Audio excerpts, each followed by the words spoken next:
Namaste and welcome to Tridechamunda Mandir in Denver, Colorado. This is Yamajit, and thank you for joining me for the final installment of our series that has been presented the last, at this point, 39 days from my friend and teacher, Nafeeah of Shiva Sai Mandir. So we've completed the sadhana and addenda to the Tibetan Book of the Dead. I would like to conclude the series with one final passage, and this is from the scripture, the Bhagavad Gita, chapter 2, verses 11 through 31. Gives a wonderful summation of the Hindu, and in many ways also the Buddhist, view of death, its thanatopsis. And this passage is traditionally read at Hindu funerals, especially right before the cremation fire is about to be lit. In fact, the last time I read this passage for somebody, it was a couple of years ago when I was helping to officiate at a traditional Hindu funeral here in Denver. So this is a dialogue between one of the Pandava brothers, the warrior Arjuna, and his charioteer, Lord Krishna. A battle is about to take place between the 5 Pandava brothers and their armies versus the armies of those who took away their kingdom. Before the battle begins, both sides are waiting for Arjuna to blow the conch shell trumpet to signal the fighting to commence.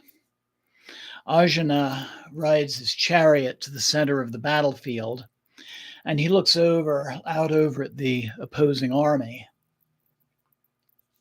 And he sees all sorts of people who he has known and been attached to throughout his life. And at that point, he just freezes. He cannot blow the conch to allow the battle to begin.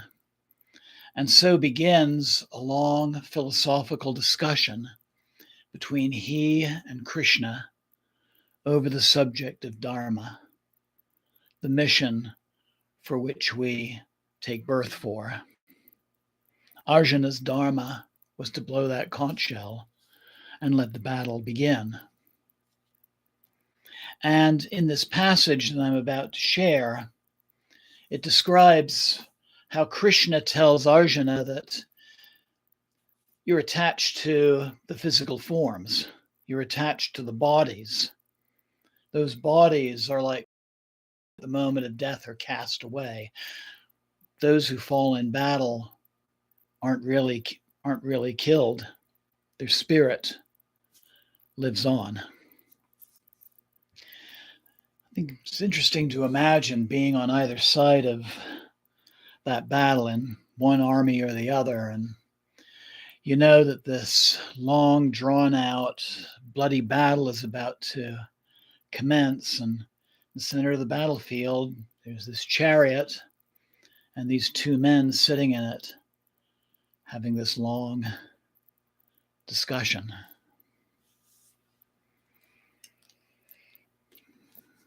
So Bhagavad Gita. Namaste to Kim, by the way. Chapter 2, verses 12 through 31. You are moaning for those who should not be moaned for, yet you speak like a wise man.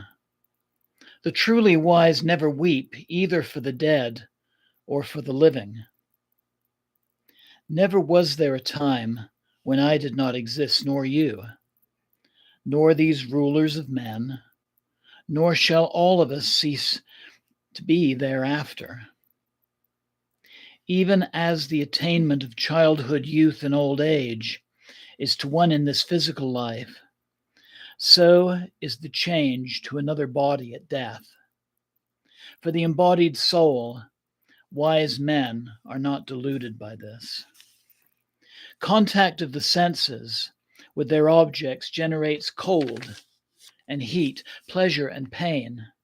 They come and go, being impermanent.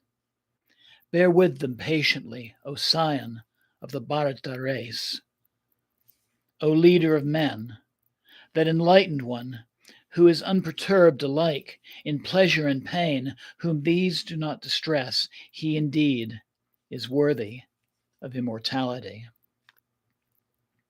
The unreal can never come into existence, and the real can never cease to be. The wise philosophers have known the truth about these categories, real and unreal. Know that reality by which everything is pervaded to be indestructible. No one can cause the destruction of this immutable being. What is said to perish are these bodies in which the imperishable and unlimited spirit is embodied. Therefore, fight, O scion of the Bharata race. He who thinks him, the self, to be the killer, and who experiences him, the self, as the killed, both of them know not. He, the self, neither kills nor is killed. He, the self, has neither birth nor death, nor does he cease to be. Having been in existence before, unborn, eternal, permanent, and primeval, he is never killed when the body is killed. O Arjuna, know this self to be eternal, undecaying, birthless, and indestructible. A person who knows him to be so, whom can he slay or cause another to slay? Just as a man gives up old garments and puts on new ones, so the embodied self abandons decrepit bodies and assumes new ones. Him the weapons cleave not. Him the fire burns not. Him the waters wet not. Him the wind dries not. He cannot be cut or burnt. He can neither be wetted nor dried, eternal, all-pervading, immovable, and motionless. He is the same forever. Knowing him the self to be unmanifest, unconceivable, and unmodifiable, it is improper to mourn for him. In the alternative, even if hold him the self to be subject to constant births and deaths, there is no justification, O mighty armed, for the mourning of him. For the born, death is unavoidable. For the dead, birth is sure to take place. Therefore, in a situation that is inevitable, there is no justification for you to grieve. Mystery surrounds the origin of beings. Mysterious, too, is their end. Only the interim between birth and death, they are manifested clearly.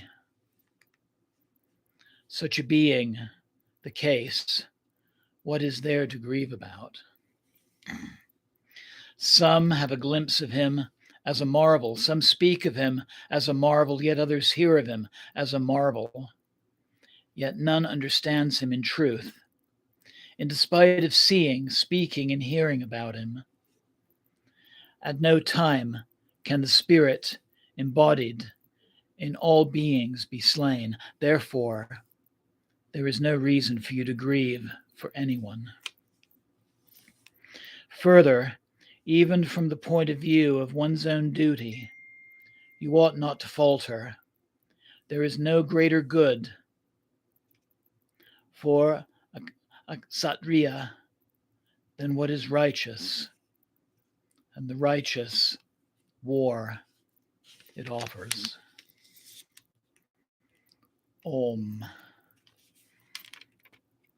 Om. Om.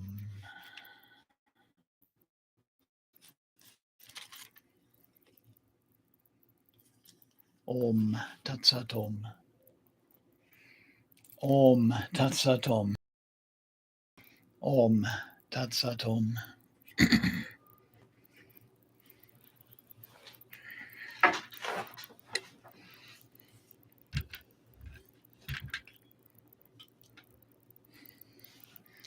So this is offered for Nafeeah,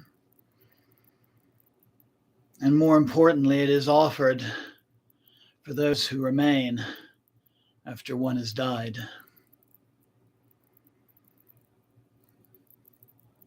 Namaste. Blessings always. Thank you so very much for joining me. And Jai Ma. Jai Ma. Jai Ma. Thank you. So this ends the series. I would like to invite everybody this Friday for Maha Shivaratri at Shiva Sai Mandir. Everything begins 6 p.m. and will go through the night. It's become customary for me to do a midnight puja for Lord Yama. This year will be a puja for both Lord Yama and his consort, Ma Chamunda. And those were the individuals in the metal tanka whom we've had as our meditational image through this series. So you're invited to attend in person, 1391 South Pennsylvania Street in Denver, Colorado. You can also join online. Please visit shivamandir.org for more information and also for the link to their broadcast. So again, I thank you so very much, including Kim, who's I think has been present for pretty much every one of these series. Thank you so much for joining me live. And thank you so much those who will be watching the recording in the future. Jai Mata Di. Jai Mata Di. Jai Mata Di. And good night.